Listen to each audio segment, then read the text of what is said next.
What's up guys? I'm Tom Straker and I'm down here at Gozney HQ again and we're cooking an apple tarte tatin.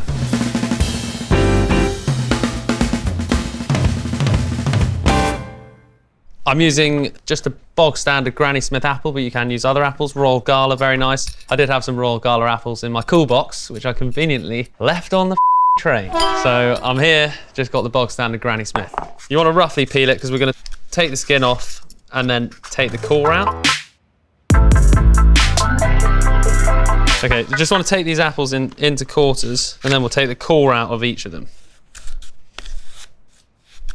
We got the little focker on here, also known as the gas hob, and we're just going to make a caramel just to get those apples cooking before we load them in this pan. Go in with some sugar, fair bit of sugar because we want a lot of caramel. So enough water just to let the sugar dissolve. Let it cook down into a caramel. We're going to get that nice and dark before we add in the apples, okay? So when this gets to we're looking to get it to a nice dark caramel, beyond golden, okay? Okay, so look, we've got a nice dark caramel there.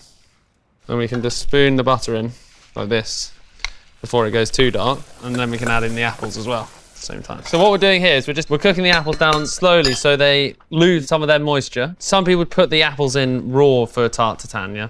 This just elevates us slightly because you're cooking the apple so it's losing a lot of moisture before. So when you turn it out, you're not going to get a shriveled bit of fruit afterwards because you're already taking that moisture out, so it's already losing volume. So if you stack it up in this pan nicely, you should get a nice big volume of fruit where it's all packed tightly together.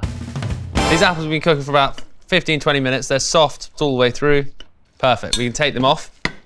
Just let them cool down a little bit. Let them rest in the caramel. Turn off the focker. Get him out of the way. So we've got the apples which have been cooked down slowly. They're lovely. We've got a beautiful soft fruit. So we're just going to lay them up the peeled side down. Bunch them up nice and tight together as well.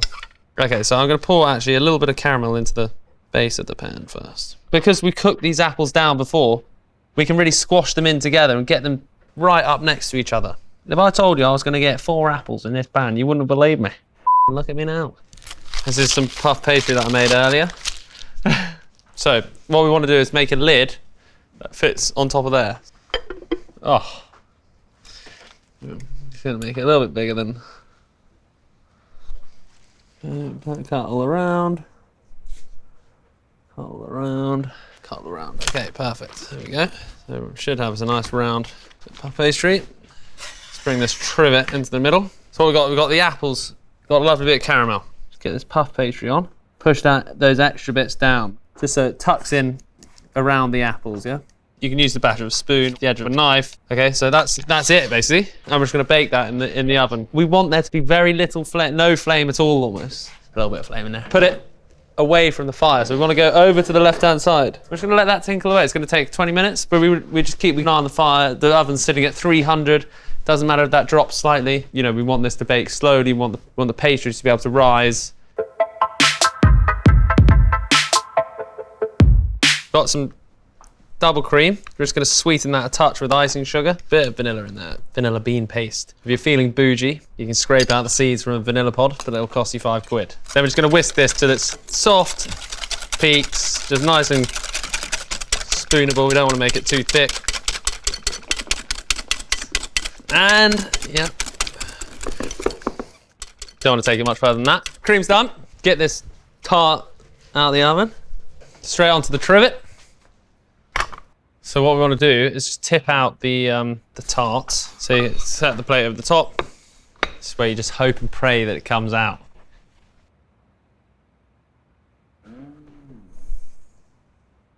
Make sure they all come out nicely.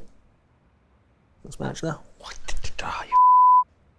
We're just going to finish this off with a little bit of fresh thyme because apples love thyme and thyme loves apples. So this will be a lovely little finish.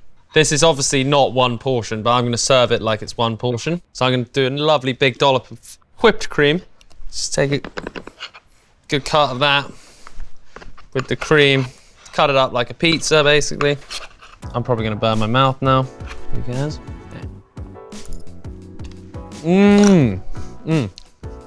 Lovely rich dark caramel.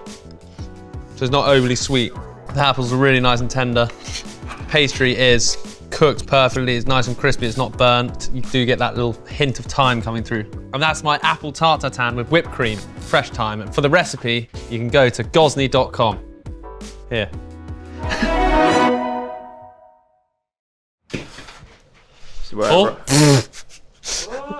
Mate, classic. Drops it.